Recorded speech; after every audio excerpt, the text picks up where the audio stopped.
Congress high command TPCC కార్యవర్గాన్ని ప్రకటించింది. టీపీసీసీలో 27 మంది ఉపాధ్యక్షులు, జనరల్ సెక్రటరీలుగా 69 మందికి అవకాశం కల్పించారు. కార్యవర్గంలో ఎంపీ, 5 ఎమ్మెల్యేలు, 2 ఎమ్మెల్సీలకు అవకాశం ఇచ్చారు. ఇక ఉపాధ్యక్షులుగా ఎంపీ రఘువీర్ రెడ్డి, ఎమ్మెల్యేలు నాయని రాజేందర్ రెడ్డి, వంశీకృష్ణ, జనరల్ సెక్రటరీలుగా ఎమ్మెల్యేలు వెడ్మబొజ్జు, పర్ణికారెడ్డి, మట్ట రాఘమయ్యని నియమించారు. అన్ని సామాజిక వర్గాలకు ప్రాధాన్యత కల్పించింది కాంగ్రెస్ హైకమాండ్.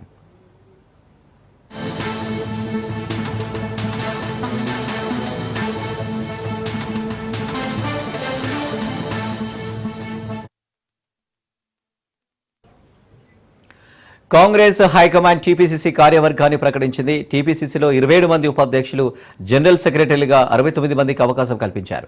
కార్యవర్గంలో ఎంపీ, 5 ఎమ్మెల్యేలు, 2 ఎమ్మెల్సీలకు అవకాశం ఇచ్చారు. ఇక ఉపాధ్యక్షులుగా ఎంపీ రఘువీర్ రెడ్డి, ఎమ్మెల్యేలు నాయని రాజేందర్ రెడ్డి, వంశీకృష్ణ, జనరల్ సెక్రటరీలుగా ఎమ్మెల్యేలు వెడ్మబొజ్జు, పర్ణికారెడ్డి, మట్ట రాఘమయ్యని నియమించారు. అన్ని సామాజిక వర్గాలను ప్రాధాన్యత కల్పించింది కాంగ్రెస్ హైకమాండ్. రెడ్డిగా కాంగ్రెస్ హైకమాండ్ టీపీసీ కార్యవర్గాన్ని ప్రకటించింది. దీనికి సంబంధించి మరిన్ని డీటెయిల్స్ రాజు అందిస్తారు. రాజు. రైట్ అనిల్, టీపీసీసీ కార్యవర్గంలో అత్యంత కీలకమైనటువంటి పదవులను ఏఐసీసీ ప్రకటించింది. ఏఐసీసీ చీఫ్ మల్లికార్జున ఖర్గే ఆమోదంతో AICC general secretary KC Venugopal అధికారిక ప్రకటన చేశారు. తెలంగాణ ప్రదేశ్ కాంగ్రెస్ కమిటీకి సంబంధించిన 27 మంది ఉపాధ్యక్షులతో, అదేవిధంగా 69 మంది జనరల్ సెక్రటరీలతో జంబో కమిటీని ప్రకటించినటువంటి పరిస్థితి అయితే ఉంది. ఇందులో వివిధ సామాజిక వర్గాలకు కూడా, అన్ని సామాజిక వర్గాల నేతలకు కూడా పెద్దపీట వేస్తూ కూడా ఈ యొక్క ఉపాధ్యక్షులు, జనరల్ సెక్రటరీ పదవులు ప్రకటించినటువంటి పరిస్థితి అయితే ఉంది. ఒకవైపు సీఎం రేవంత్ రెడ్డి, మహేష్ కుమార్ గౌడ్, అదేవిధంగా టీపీసీసీకి సంబంధించినటువంటి కీలక నేతలు, మంత్రివర్గంలో ఉన్నటువంటి పలువురు ముఖ్యమైనటువంటి మంత్రులు ఢిల్లీలో పలుమార్లు అధిష్టానంతో భేటీ జరిపారు. దాంతో పాటుగానే టీపీసీసీ చీఫ్ మహేష్ కుమార్ గౌడ్ ఇటీవల పలుమార్లు ఢిల్లీ వెళ్లి కార్యవర్గాన్ని ప్రకటించాలి అనేటటువంటి ఒత్తిడి ఏఐసీసీకి తెచ్చిన నేపథ్యంలో జంబో కమిటీని, మిగతా రాష్ట్రాలకు మినీ కమిటీని ప్రకటించినప్పటికీ కూడా తెలంగాణలో అధికారంలో ఉంది కాబట్టి ఇక్కడ పదవుల భర్తీ విషయంలో జాగ్రత్త వహించాలి. ఏ ఒక్కరికి పదవులు దక్కకపోయినా, పార్టీకి 10 ఏళ్ల పాటు కష్టపడి పనిచేసినటువంటి నేతలకు పదవులు దక్కకపోతే అసంతృప్తి చెలరేగుతుంది.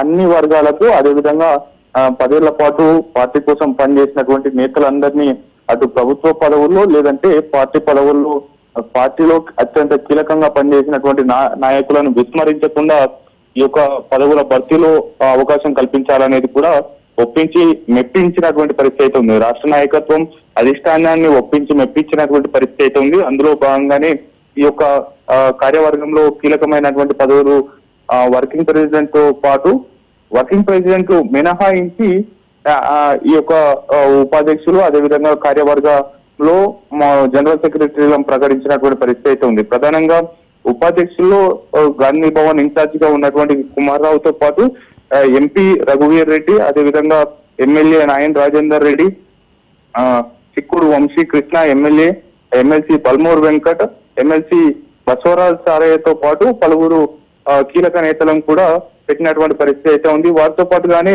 అటు పూర్తి స్థాయిలో కూడా జనరల్ సెక్రటరీలో కూడా పలువురు ఎమ్మెల్యేలను ఇందులో జత చేసినటువంటి పరిస్థితి అయితే ఉంది. వెడమబొజ్జు ఎమ్మెల్యేగా ఉన్నారు. దాంతో పాటుగానే ఎమ్మెల్యే చిట్టం పర్ణికారెడ్డిని కూడా జనరల్ సెక్రటరీలో తీసుకున్నారు. అదేవిధంగా మట్టా రాఘమయ్య ఎమ్మెల్యేని కూడా ఈ యొక్క జనరల్ సెక్రటరీలో తీసుకున్నటువంటి పరిస్థితి అయితే ఉంది. అయితే ఈ యొక్క జనరల్ సెక్రటరీలు, వాటితో పాటుగానే వైస్ ప్రెసిడెంట్ల పాత్ర పార్టీలో అత్యంత కీలకమైనప్పటికీ కూడా వారికంటే ముఖ్యంగా పిసిసి చీఫ్ తర్వాత వర్కింగ్ ప్రెసిడెంట్లకు పార్టీలో అత్యంత కీలకమైనటువంటి రోల్ ఉంటుంది. ఒకవేళ పిసిసి చీఫ్ గనక వివిధ కార్యక్రమాల్లో బిజీగా ఉంటే గనక వర్కింగ్ ప్రెసిడెంట్ లోనే ఇన్ఛార్జ్ ప్లస్ దాంతో పాటుగానే వర్కింగ్ ప్రెసిడెంట్ కొనసాగుతారు. వారు పిసిసి హోదాలో కూడా ఉండేటటువంటి సిచ్యువేషన్ కూడా ఉంటుంది. గతంలో పిసిసి చీఫ్ గా రేవంత్ రెడ్డి ఉన్నప్పటికీ కూడా ఏవైనా షోకాజ్ నోటీసులు అందజేయాలన్నా, అదేవిధంగా పార్టీ కార్యక్రమాలకు సంబంధించి కీలకమైనటువంటి నిర్ణయాలు తీసుకోవాలన్నా ఇన్ఛార్జిగా ఉండి వర్కింగ్ ప్రెసిడెంట్ గా ఉన్నటువంటి మహేష్ కుమార్ గౌడే ఆ గాంధీ భవన్ నుంచి ఆపరేట్ చేసినటువంటి పరిస్థితి అయితే ఉంది. అటువంటి కీలకమైనటువంటి పదవులను కూడా ఇప్పటి వరకు భర్తీ చేయలేదు. ఈ యొక్క టీపీసీసీ కార్యవర్గంలో వైస్ ప్రెసిడెంట్లను అదేవిధంగా జనరల్ సెక్రటరీలను మాత్రమే ప్రకటిస్తూ జంబో కమిటీని ప్రకటించింది. కానీ వర్కింగ్ ప్రెసిడెంట్ల విషయం ఎక్కడ కూడా ఈ యొక్క అధికారిక ప్రకటనలో మెన్షన్ చేయలేదు. ఈ యొక్క వర్కింగ్ ప్రెసిడెంట్ పదవులు కాంగ్రెస్ పార్టీలో అత్యంత కీలకంగా భావిస్తారు. పిసిసి చీఫ్ పదవి తర్వాత అత్యంత ప్రాధాన్యత కూడా అటు వర్కింగ్ ప్రెసిడెంట్లకు ఉంటుంది. ఆ వర్కింగ్ ప్రెసిడెంట్ల తర్వాత థర్డ్ వైస్ ప్రెసిడెంట్లకు, ఫోర్త్ జనరల్ సెక్రటరీలకు, ఈ స్థాయిలో కూడా పార్టీలో అత్యంత కీలకమైనటువంటి పోస్టులుగా ఉంటాయి. నెంబర్ 2 పొజిషన్ లో ఉండేటటువంటి వర్కింగ్ ప్రెసిడెంట్ల ఊసే ఎత్తకుండా ఈ యొక్క జంబో కమిటీని ప్రకటించినటువంటి పరిస్థితి అయితే ఉంది. ఈ యొక్క వర్కింగ్ ప్రెసిడెంట్లకు అత్యంత ఆశావాహులు పెద్ద ఎత్తున ఆశిస్తా ఉన్నారు. వర్కింగ్ ప్రెసిడెంట్లు తమకంటే తమకు కావాలనేటటువంటిది కూడా మొదటి నుంచి రాష్ట్ర నాయకత్వం దృష్టికి తీసుకొస్తున్న నేపథ్యంలో వివిధ సామాజిక సమీకరణాలను దృష్టిలో పెట్టుకొని వర్కింగ్ ప్రెసిడెంట్ల పదవులను కూడా భర్తీ చేయాలనేటటువంటి యోచనలో ఉన్నట్టు తెలుస్తా ఉంది. ఆ విషయంలో కూడా పూర్తి స్థాయిలో ఇప్పుడు పిసిసి చీఫ్ బీసీ సామాజిక వర్గానికి చెందిన నేత కాబట్టి మిగతా 4 ఒక ఓసీ, ఎస్సీ, ఎస్టీ, మైనార్టీ వర్గాలకు వర్కింగ్ ప్రెసిడెంట్లలో చోటు కల్పించేటటువంటి అవకాశం ఉంది. ఈ 4 సామాజిక వర్గాల్లో ఒక మహిళకు కూడా చోటు దక్కేటటువంటి అవకాశం కూడా కనిపిస్తా ఉంది. అయితే వర్కింగ్ ప్రెసిడెంట్ పార్టీలో అత్యంత కీలకమైనప్పటికీ కూడా ఆ యొక్క పదవులు కేవలం 4 నుంచి 5 మాత్రమే పదవులు భర్తీ చేయాలనేటటువంటి భావనలో ఉంది. ఆ 4-5 పదవులకు సంబంధించి కూడా పూర్తి స్థాయిలో ఎవరెవరికి ఖరారు చేయాలి ఏంటనేటటువంటి నిర్ణయాన్ని ఇంకా ఇప్పటికీ రాలేదు. కాబట్టి మిగతా పోస్టులన్నిటినీ భర్తీ చేసి నేతలందరినీ యాక్టివ్ మోడ్ లోకి తీసుకురావాలనేటటువంటి భావనలో ఉంది. కాబట్టి ఈ యొక్క జంబో కమిటీని ప్రకటించినటువంటి పరిస్థితి అయితే ఉంది. ఏది ఏమైనప్పటికీ దాదాపు మహేష్ కుమార్ గౌడ్ పదవీ బాధ్యతలు చేపట్టి దాదాపు 9 నెలలు కావస్తా ఉంది. ఇప్పటి వరకు కూడా కార్యవర్గం లేకుండానే ఆయన ఒంటరి పోరాటం చేశారు. అయితే ఈ యొక్క కొత్త కార్యవర్గ కమిటీలు కావచ్చు, కార్యవర్గానికి అనుబంధంగా ఉండేటటువంటి 5 కమిటీలను ఇటీవల ప్రకటించారు. ఇవాళ వైస్ ప్రెసిడెంట్లతో పాటు జనరల్ సెక్రటరీలను కూడా ప్రకటించినటువంటి పరిస్థితి అయితే ఉంది అనేది. Right Raju, thank you.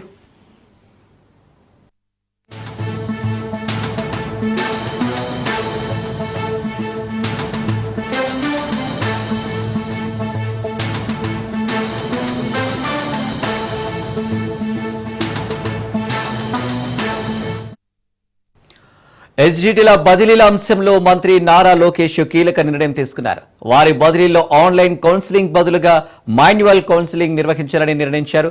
స్థానిక ఎమ్మెల్సీలతో చర్చించి నిర్ణయం తీసుకున్నారు. అంతకుముందు ఉపాధ్యాయ సంఘాలు కూడా మాన్యువల్ గా కౌన్సిలింగ్ నిర్వహించాలని మంత్రి లోకేష్ ను కోరాయి.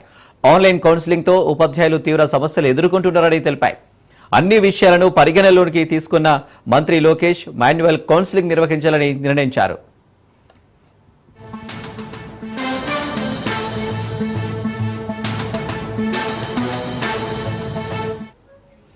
ఎస్జిటిల బదిలీల అంశంలో మంత్రి నారా లోకేష్ కీలక నిర్ణయం తీసుకున్నారు. వారి బదిలీలో ఆన్లైన్ కౌన్సిలింగ్ బదులుగా మాన్యువల్ కౌన్సిలింగ్ నిర్వహించాలని నిర్ణయించారు. స్థానిక ఎమ్మెల్సీలతో చర్చించి నిర్ణయం తీసుకున్నారు. అంతకుముందు ఉపాధ్యాయ సంఘాలు కూడా మాన్యువల్ గా కౌన్సిలింగ్ నిర్వహించాలని మంత్రి లోకేష్ ను కోరాయి. ఆన్లైన్ కౌన్సిలింగ్ తో ఉపాధ్యాయులు తీవ్ర సమస్యలు ఎదుర్కొంటున్నారని తెలిపాయి. అన్ని విషయాలను పరిగణలోకి తీసుకున్న మంత్రి లోకేష్ మాన్యువల్ కౌన్సిలింగ్ నిర్వహించాలని నిర్ణయించారు.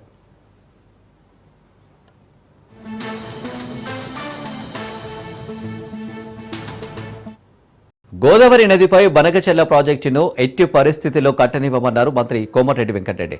బనకచెర్ల ప్రాజెక్టుపై న్యాయస్థానాన్ని ఆశ్రయిస్తామన్నారు. ఏపీ ప్రభుత్వం ఆ నిర్ణయాన్ని విరమించుకోవాలన్నారు. సీఎం చంద్రబాబు అడ్డు వచ్చిన బనకచెర్ల ప్రాజెక్టు నిర్మాణాన్ని అడ్డుకొని తీరుతామన్నారు. 6 లక్షల కోట్ల అప్పులు చేసి కేసీఆర్ అప్పుల తెలంగాణగా మార్చాడని విమర్శించారు. ఉమ్మడి నల్గొండ జిల్లాను కేసీఆర్ ఎండబెట్టారన్నారు. 67% మనకు రావాలి, 33% వాళ్ళకు పోవాలి. క్యాచ్మెంట్ ఏరియా ప్రకారం 520 టీఎంసీ నీళ్ళు పెట్టి బనకచెర్ల మీద కాంగ్రెస్ కోట్ల ఆపడానికి కోర్టు పోవడానికి అన్ని ఏర్పాటు చేసి మా ఉత్తమ్ కుమార్ రెడ్డి గారిని ప్రస్తుతం అని చెప్తారు. అదే పని మీద ఉన్నారు. గోదావరి మీద కట్టనిచ్చే ప్రసక్తే లేదు. ఆంధ్ర గవర్నమెంట్ కూడా ఆలోచన విరమించుకోవాలి. మొన్ననే మీరు పోతిరెడ్డిపాటు పెంచడం కానీ రాయలసీమ లిఫ్టింగ్ చేసిన ద్వారా కృష్ణా నీళ్ళన్నీ కూడా తీసుకెళ్ళి మా పొట్ట మీద వచ్చింది. ఏదో ఈసారి పైన వర్షాలు టైం పడ్డాయి కాబట్టి మా బండి కొట్టుకుంది. అదే కరువు వచ్చినప్పుడు ఏం చేయాలి? ప్రతి సంవత్సరం సార్ కరువు వస్తే ఒక క్రాప్ హాల్ట్ అయిపోయింది. ఇలా బంకచెల్ల మీద ఉంటే ఇప్పుడు హరీష్ రావు మాట్లాడుతున్నాం. ముచ్చటే లేదు, కాంగ్రెస్ పార్టీ బంకచెల్ల చంద్రబాబు నాయుడు కాదు కదా, ఇంకా 100 మంది చంద్రబాబు నాయుడు వచ్చినా బంకచెల్లని కట్టనిచ్చేది లేదు. కోర్టు పోతున్నాం, కేంద్రం మీద ఒత్తిడి తీసుకొస్తాం, ఏం చేయాలో అది చేస్తాం. మేము తొమ్మిది గారు వస్తుంది, దానికి సంబంధించిన వాళ్ళని హైదరాబాద్ జూబ్లీ హిల్స్ లోని సీఎం నివాసంలో రేవంత్ రెడ్డిని మంత్రి అడ్లూరి లక్ష్మణ్ మర్యాదపూర్వకంగా కలిశారు. తనకు మంత్రివర్గంలో అవకాశం కల్పించినందుకు ముఖ్యమంత్రి రేవంత్ కు కృతజ్ఞతలు తెలియజేశారు.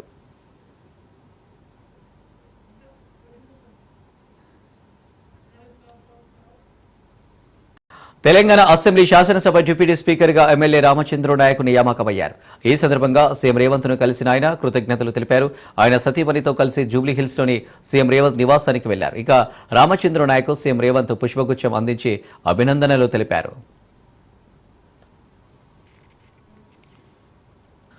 కాంగ్రెస్ ప్రభుత్వంపై ఎంపీ ఈటెల రాజేందర్ ఫైర్ అయ్యారు. డ్రైనేజీ, త్రాగునీరు, రోడ్లు, మౌలిక సదుపాయాలు లేవని అన్నారు.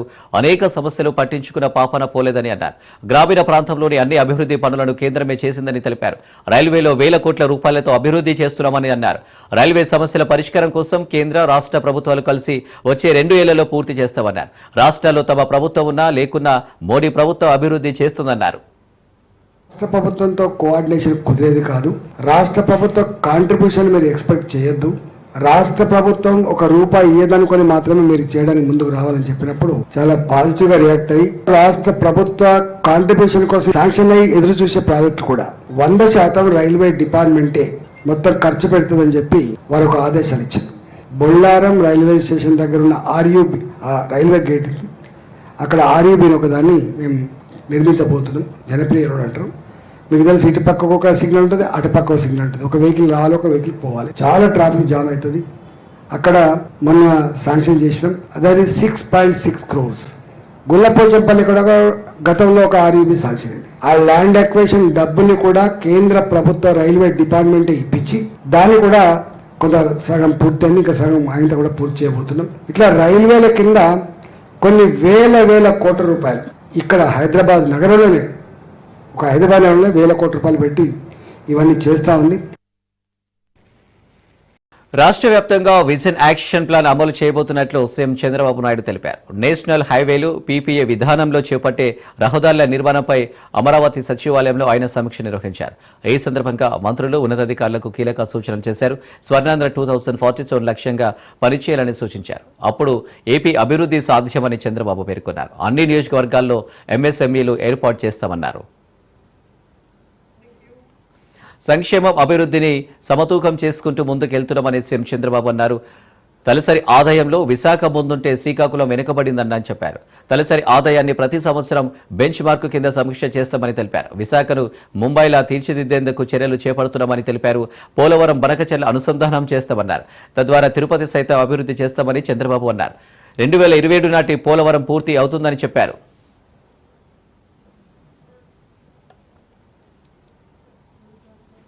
మరోసారి మానవత్వం చాటుకున్నారు సంగారెడ్డి మాజీ ఎమ్మెల్యే జగ్గారెడ్డి. సంగారెడ్డిలో క్యాన్సర్ పేషెంట్ రానమ్మను పరామర్శించారు. క్యాన్సర్ ట్రీట్మెంట్ కోసం 4 లక్షల రూపాయల ఆర్థిక సహాయం అందించారు. తన నియోజకవర్గంలో క్యాన్సర్తో బాధపడే నిరుపేదలకు ట్రీట్మెంట్ కోసం ఆర్థిక సహకారం అందించాలని నిర్ణయించుకున్నట్లు తెలిపారు జగ్గారెడ్డి. క్యాన్సర్ ట్రీట్మెంట్ లక్షల రూపాయలతో కూడుకున్న వ్యవహారం కావడంతో పేదలు ఆర్థికంగా చితికిపోతున్నారని అన్నారు. అనే ఒక మహిళ కూరగాయల గతపల్లి 4-5 రోజుల నుంచి నాకు సంబంధించిన కార్యకర్త కూనాంజీ అని సోమేశ్వరరావు, ఈ రాణి కూడా అక్కడ సోమేశ్వరరావు రంగారెడ్డిలో సోమేశ్వరరావు రెంట్కుంటుంది. కొడుకు హమాలి పని చేస్తాడు. ఆమెకు ఈ మధ్యకాలంలో క్యాన్సర్ అటాక్ అయినట్టుంది. ఈ రొమ్ము క్యాన్సర్ ఇప్పటికీ 4-5 ఇంజెక్షన్స్ అయినాయి. అది ఆరోగ్యశ్రీలో ఇంజెక్షన్స్ కవర్ అవుతున్నాయి. సర్జరీకి 3.5 లక్షలు అవసరం ఉందని వాళ్ళు అడగడం జరిగింది. అందుకని ఈరోజు ఆ రొమ్ము క్యాన్సర్ సంబంధించిన 3.5 లక్షలు 50,000 ఖర్చుల కింద 4 లక్షల రూపాయలు వాళ్ళకు అరేంజ్ చేసి ఇప్పుడే ఆ రానికి వాళ్ళకు ముఖ్యంగా ఈ క్యాన్సర్ జనరల్ గా నా దగ్గర చాలా మంది పేషెంట్లు వస్తుంటారు, అందరికి సాయం చేస్తుంటా. ప్రధానంగా నేను ఈ రోజు స్పెసిఫిక్ గా ఈ మీడియా ముందు మాట్లాడడం కారణం కూడా ఏంటంటే ఈ క్యాన్సర్ అనేది ఎవరికి రావద్దు, అందులో ఎవరికి రావద్దని అందరం కోరుకుంటాము, శత్రువు కూడా రావద్దు అనుకుంటాము. ఈరోజు తాడిపత్రి మున్సిపాలిటీలో శుద్ధ జల తాగునీటి కేంద్రాల ఏర్పాటులో ₹1 కోటి స్కామ్ జరిగిందని మున్సిపల్ చైర్మన్ జేసీ ప్రభాకర్ రెడ్డి ఆరోపించారు. శుద్ధ జల తాగునీటి ప్లాంట్ల ఏర్పాటు కోసం పట్టణ పరిసర ప్రాంతంలోని పరిశ్రమల వద్ద లక్షలాది రూపాయల వసూలు చేసిన ఘనత వైసీపీ నేతలకు దక్కుతుందని మండిపడ్డారు. కొన్ని శుద్ధ జల కేంద్రాల్లోని సామాగ్రి సైతం అపహరణకు గురైందని, అటువంటి కేంద్రాల నిర్వాహకులపై ఇప్పటికే పోలీసులకు ఫిర్యాదు చేశామన్నారు.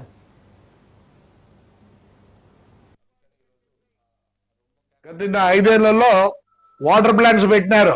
నేను అబద్ధం చెప్పడంలో నిజము అంత ఎవిడెన్స్ తో చెప్తాను. 18 లక్షలు 20 లక్షలు ఫ్యాక్టరీ నుంచి డబ్బులు తెచ్చినారు వాటర్ ప్లాంట్స్ కనే. 20 లక్షలు మున్సిపాలిటీలో 20 లక్షలు డ్రా చేసినారు. ఏ ప్లాంట్లు కూడా కరెంటు బిల్లు కట్టలేదు. మొదట 3 నెలలు కరెంటు బిల్లు మున్సిపాలిటీ కట్టింది దగ్గర దగ్గర ₹1 కోటి. ఈ పొద్దు మళ్ళీ నేను ఎందుకు ఆ ప్లాంట్లు అట్లా ఉండాలని పంపిస్తే కొన్ని ప్లాంట్లో సామాన్లు కూడా ఎత్తుకపోయినారు, వాళ్ళ మీద కూడా కేసు పెట్టినారు. సరే వృధాగా పడినాయని చెప్పి మళ్ళీ నేను 10 లక్షలు ఖర్చు పెట్టి ఒక ఆర్గనైజేషన్ కి ఇచ్చినాం, దగ్గర దగ్గర 13. ఇప్పుడు ఎవరికి నీళ్లు కావాలంటే దాంట్లో ₹5 వేస్తే ఆటోమేటిక్ గా నీళ్లు అవన్నీ వస్తాయి. ముందు ఒక ప్లాంట్ లో సెట్ చేసినాము పెద్దమ్మ గుడి దగ్గర, ఎందుకంటే ఒక ట్రయల్ రన్. అదే చెప్పిన ఈ నెల కరెంటు బిల్లు రేపు ఈ నెల ఆఖరి వరకు కరెంటు బిల్లు నేనే కడతా. ఇంకో స్కీమ్ పెట్టాలనుకుంటున్నా, ఎవరైనా సరే ఒక వ్యాను తొట్టి పెట్టుకుంటే మేము ₹5 నీళ్లు ఇస్తాం, మీరు ₹10 అమ్మచ్చు. గత 5 ఏళ్లలో వాటర్ ప్లాంట్స్ పెట్టినారు. నేను శ్రీహర్ష ఫౌండేషన్ కొత్తగా ఏర్పాటు చేసిన club road safety logo and website ను కేంద్ర మంత్రి కిషన్ రెడ్డి ఆవిష్కరించారు. హైదరాబాద్ బర్కత్పురాలోని బీజేపీ ఆఫీసులో లాంచ్ చేశారు. ఈ కార్యక్రమంలో శ్రీహర్ష ఫౌండేషన్ డైరెక్టర్ హిమబిందు రెడ్డి పాల్గొన్నారు.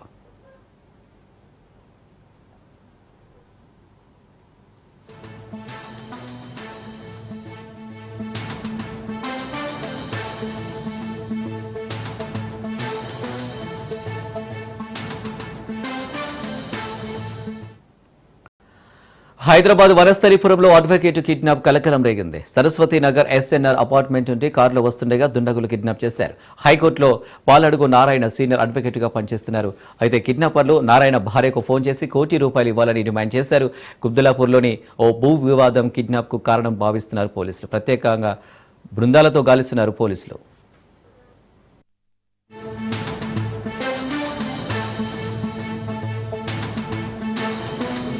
కేరళలోని మైలాదుంపరైలో అరుదైన ఘటన చోటు చేసుకుంది. ఒకే గుంతలో చిక్కుకున్న పులి, కుక్క సురక్షితంగా బయటపడ్డాయి. పులి కుక్కను వెంబడిస్తూ వచ్చింది. ఈ క్రమంలో ఆ రెండు లోతైన ఒకే గుంతలో చిక్కుకున్నాయి. సమాచారం అందుకున్న అటవీశాఖ అధికారులు ఘటనా స్థలానికి చేరుకుని 2 జంతువులను సురక్షితంగా బయటకు తీశారు. ఈ ఘటనలో 2 జంతువులకు ఎలాంటి హాని కలగలేదు. పులి ఆరోగ్యంగా ఉందని నిర్ధారించుకున్న తర్వాత దానిని పెరియార్ అభయారణ్యంలో విడిచిపెట్టారు. బీరు బాటిళ్లలో ఫంగస్ ఆందోళనకు గురి చేస్తుంది. నిర్మల్ జిల్లా బైంసా మండలంలో బీరు బాటిల్లో ఫంగస్ రావడంతో మద్యం ప్రియులు ఆగ్రహం వ్యక్తం చేస్తున్నారు. ఓ ఫంక్షన్ నిమిత్తం బైంసా మండలంలోని వానల్పాడ్ గ్రామంలో వచ్చిన యువకులు అక్కడే ఓ బెల్ట్ షాపులో 4 బీర్లు కొనుగోలు చేశారు. అందులో ఒకదాంట్లో నాచు రావడంతో అవాక్కయ్యారు. బెల్ట్ షాప్ యజమానిని ప్రశ్నించగా నిర్లక్ష్యంగా సమాధానం ఇచ్చినట్లు తెలిపారు. వైన్స్ బెల్ట్ షాప్పై చర్యలు తీసుకోవాలని అధికారులను కోరారు.